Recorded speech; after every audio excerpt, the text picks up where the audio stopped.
এখন চলে যাচ্তেছি একেআতে, সিঙ্গাপুরের সবচেয়ে বড় মার্কেট। তো এখান যে আমাদের জানালার একটা পর্দা কিনতে হইব, এর লেগে একেআতে আসছি। চলো যাই দেখি কি আছে একেআতে।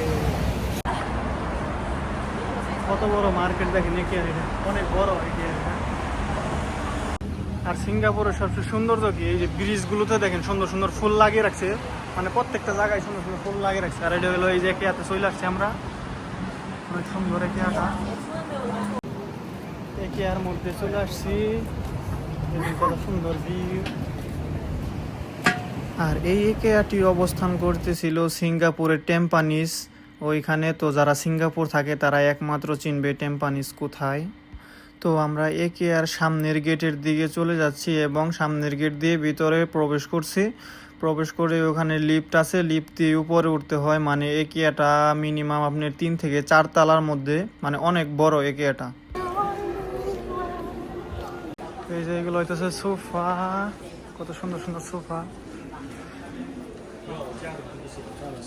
আর এইটা হইলো একেআর ভেতরের রেস্টুরেন্ট, দেখেন কত বড় রেস্টুরেন্টের মতো বানিয়ে রাখছে। মানে এরা খিদে পেলে এইখানে এসে খাবে। তো আমরাও মানে খাবারের জন্য দেখেন ওই যে একটি এটাকে বলে ঠেলা গাড়ি না কি বলে, টলির মতো, ওইটা নিছি কারণ ওইটাতে খাবার রাখতে হয়। তো আমরা খাবার অর্ডার করতেছিলাম, দেখতেছে বুবু, দেখতেছে অর্ডার করার জন্য দেখতেছে ও। আমি বললাম যে চলো আজকে চিকেন খাই, চিকেন ফ্রাইগুলো খাই। বললো না তুমি চিকেন খাও, আমি কেক খাবো। বললো ওকে ঠিক আছে, সমস্যা নেই, তুমি চিকেন খাও, আমি কেক খাই তাইলে। তো ভুলবশত আমি ওই বড় প্লেটগুলো নিয়ে আসি নাই, তারপর যেগুলোকে বলে। তো আমি ওইগুলো নেওয়ার জন্য আবার অন্য দিকে যাচ্ছিলাম, এদিকে ও মানে অর্ডার করতেছিল, দেখতেছিল। পরে বললাম যে নাও তোমার ইচ্ছা মতো, পছন্দ মতো তুমি নাও। পরে আমাকে দেখাইলো ওইগুলো তো কারি বলে, কি রেড কারি, তরকারির মতো, ওইগুলো বুঝি না ভাই। কিন্তু একটু মজা ছিল, বেশি একটা মজাও লাগে নাই। তো ওইটাও নিলাম।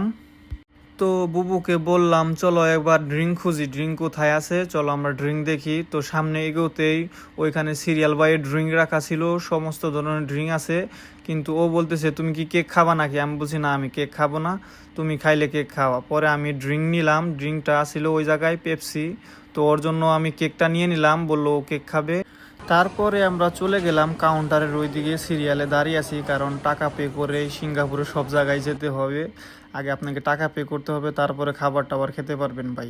এইটা সিস্টেম না বাংলাদেশের মতো যে আমরা হোটেলে গেলাম, আগে খাবার খেলাম, পরে টাকা দিলাম। এখানে আগে পে করতে হবে, তারপর আপনি খাবার খেতে পারবেন। তো আমি সিরিয়াল বাইয়ে দাঁড়িয়েছিলাম। তো বললো কি তুমি পে ক্যাশ করবা না কার্ড করবা? আমি বললাম না, আমার কাছে ক্যাশ আছে, তুমি ক্যাশ থেকে আমাকে করো। পরে ক্যাশ দেওয়া শেষ হয়ে গেল। পরে আমরা টেবিল খুঁজতেছি, টেবিলে মানে আমরা টেবিল অলরেডি রেখে দিয়ে আসছিলাম ওইখানেই, মানে আবার চলে যাচ্ছি, মানে উপর একটি ব্যাগ রেখে আসছিলাম জানি কেউ সিটে না বসতে পারে। আপনি যদি সিঙ্গাপুরে টেবিলের উপর কিছু রেখে আসেন তো ওই টেবিলে কেউ বসবে না, এজন্য সবাই টেবিলে কিছু না কিছু রেখে যায়। তো আমরা টেবিলে চলে আসলাম এবং আমি তারপর ওয়েটটা মানে সমানভাবে রাখতেছিলাম। বললাম যে চলো বসে এখন খাবার শুরু করি। তো বলতেছে দেখো কেমন দেখা যাইতেছে। আমি বলতেছি অনেক সুন্দর দেখা যাইতেছে, তুমি খাও, কোনটা খাইবা? বলতেছে আমি কেক খাবো। আমি বলছি ঠিক আছে তুমি কেক খাও, তাইলে আমি চিকেন উইংসটা খাই, আর এই যে রেড কারি এটাকে কি বলে এইটা আমি খাই। শাকসবজি দেখাচ্ছিল কিন্তু দেখলাম বেশি একটা মজা লাগে না, এই জন্য আমি খাইতে পারলাম না। তো আশা করি সবার ভালো লাগছে, সবাই আমাদের ইউটিউব চ্যানেলটি সাবস্ক্রাইব করে পাশে থাকবেন। ধন্যবাদ।